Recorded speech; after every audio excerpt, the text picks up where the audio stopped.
स्वागत है आप सभी का एक बार फिर से।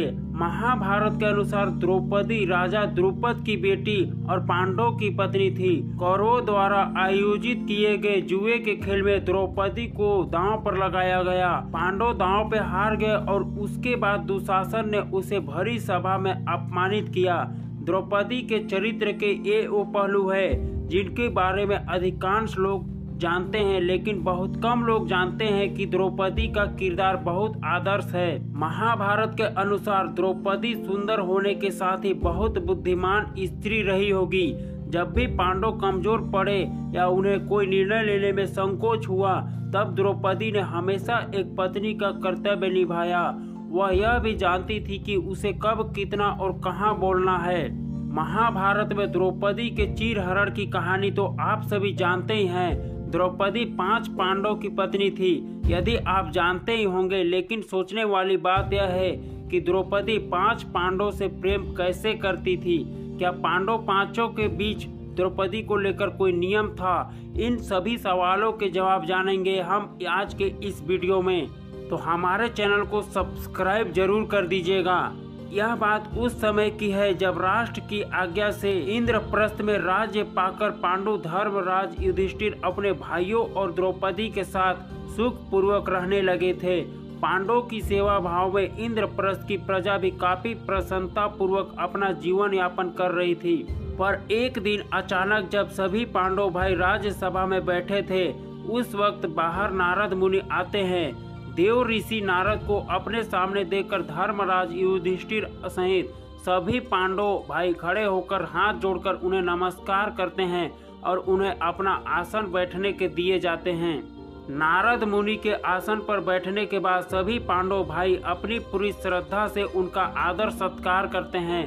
पांडव की सेवा भाव को देखकर ऋषि नारद मन ही मन बहुत प्रसन्न होते हैं। तभी वहां द्रौपदी आती है और नारद मुनि का आशीर्वाद लेकर चली जाती है। द्रौपदी के जाने के बाद नारद मुनि पांडवों के भविष्य को लेकर चिंता जताते हुए धर्मराज युधिष्ठिर और बाकी भाइयों से कहते हैं कि द्रौपदी तुम सभी भाइयों की पत्नी है, इसलिए तुम लोगों को ऐसा नियम बना लेना चाहिए ताकि भविष्य में तुम्हारे बीच आपस में कोई झगड़ा ना हो, क्योंकि स्त्रियों के पीछे किए गए झगड़े कई बार भाइयों की मौत का कारण बन जाता है।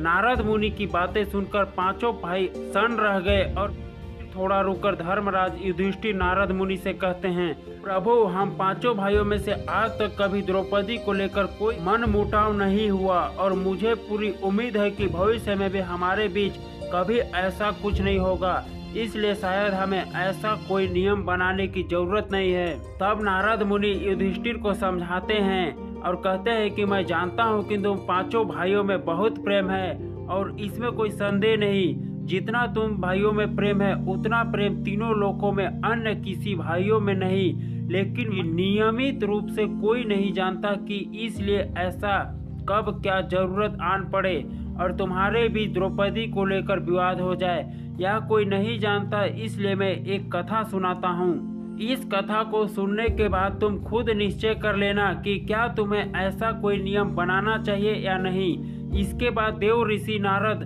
आपको बता दें कि नारद मुनि जिस सुंड और उपसुंड की कहानी पांडवों को सुनाते हैं, उसका वर्णन महाभारत आदि पर्व में राजबल्लभ पर्व में वर्णित है, जिसके मुताबिक प्राचीन समय में सुंदर और उपसुंड नाम के 2 पराक्रमी भाई थे।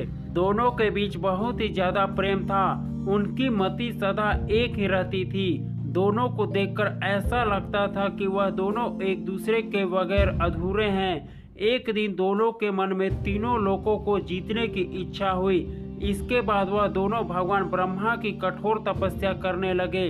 उनकी तपस्या से प्रसन्न होकर एक दिन भगवान ब्रह्मा प्रकट हुए और उन्हें मन चाहा वर मांगने को कहा, जिसके बाद दोनों भाइयों ने भगवान से अमर होने का वर मांगा।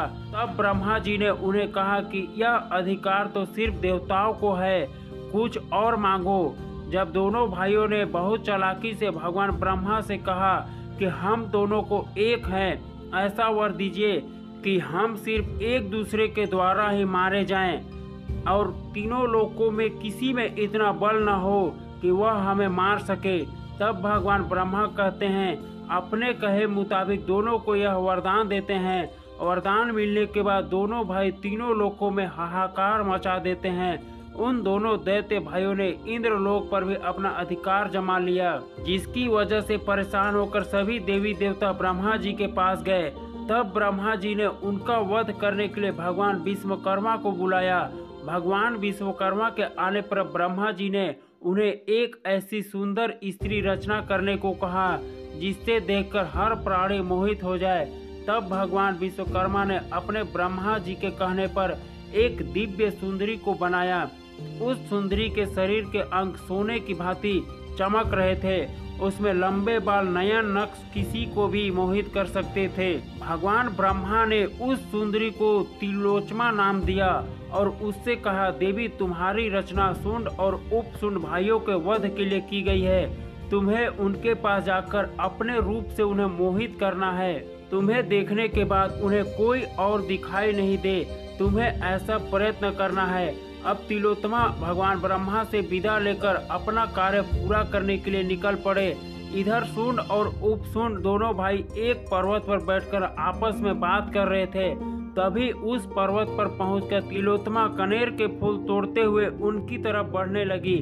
जैसे ही तिलोत्तमा दोनों भाइयों के सामने पहुंची, वह उस पर मोहित हो गए और दोनों उसे अपनी पत्नी बनाने के लिए मचल उठे। जहां सुंदर तिलोत्तमा को पत्नी बनाना हर कोई चाहता था, वहीं वह दोनों भाइयों को पसंद आ गई और दोनों उसे पत्नी बनाने के लिए उतावला हो रहा था। तिलोत्तमा को पाने के लिए अब दोनों भाई आपस में बहस करने लगे। धीरे धीरे इनकी लड़ाई बहस में बदल गई। दोनों एक दूसरे पर अस्त्रों से प्रहार करने लगे और अंत में दोनों एक दूसरे से स्त्री की वजह से लड़ते हुए मारे गए। इस प्रकार एक स्त्री ने दोनों भाइयों को आपस में लड़ाकर मार डाला।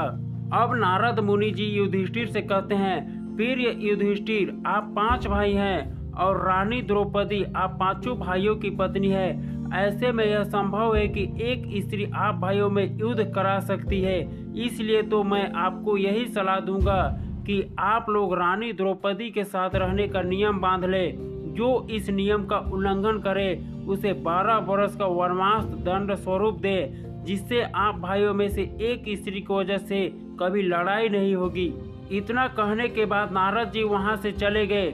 उनके जाने के बाद 5 पांडव उनकी सलाह को मानते हुए द्रौपदी के साथ रहने का नियम बना लेते हैं। द्रौपदी के साथ कैसे रहना, इसका नियम धर्मराज युधिष्ठिर बनाते हैं, जिसके मुताबिक द्रौपदी हर साल पांडवों में से किसी एक के साथ ही समय व्यतीत करेंगे। यानी द्रौपदी 1 साल तक केवल एक पांडव की पत्नी बनकर रहेगी और जिस समय द्रौपदी अपने कमरे में किसी एक पांडव के साथ होगी, उस वक्त उनके कमरे में कोई और पांडव प्रवेश नहीं करेगा।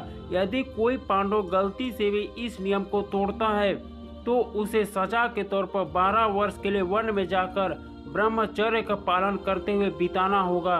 नियम का खेल कुछ और ही था। एक दिन अर्जुन न चाहते हुए भी युधिष्ठिर के बनाए इस नियम को तोड़ देते हैं।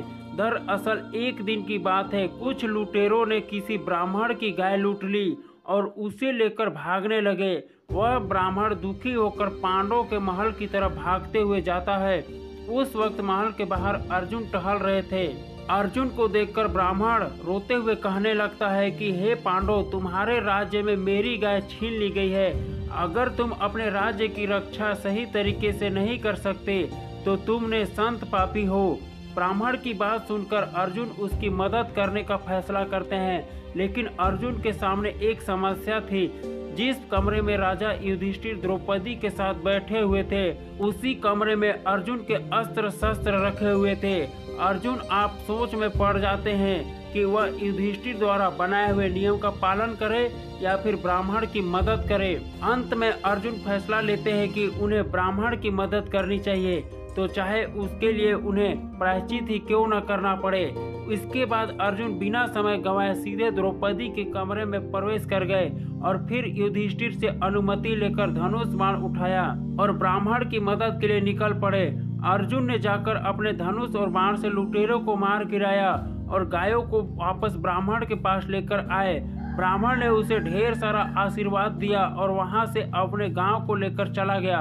ब्राह्मण के जाने के बाद अर्जुन युधिष्ठिर के पास गए और उनसे कहा कि मैंने आपकी प्रतिज्ञा तोड़ दी है, इसलिए मुझे वनवास जाने की आज्ञा दें। युधिष्ठिर को यह पता था कि अर्जुन ने ब्राह्मण की मदद के लिए उनकी प्रतिज्ञा तोड़ दी है।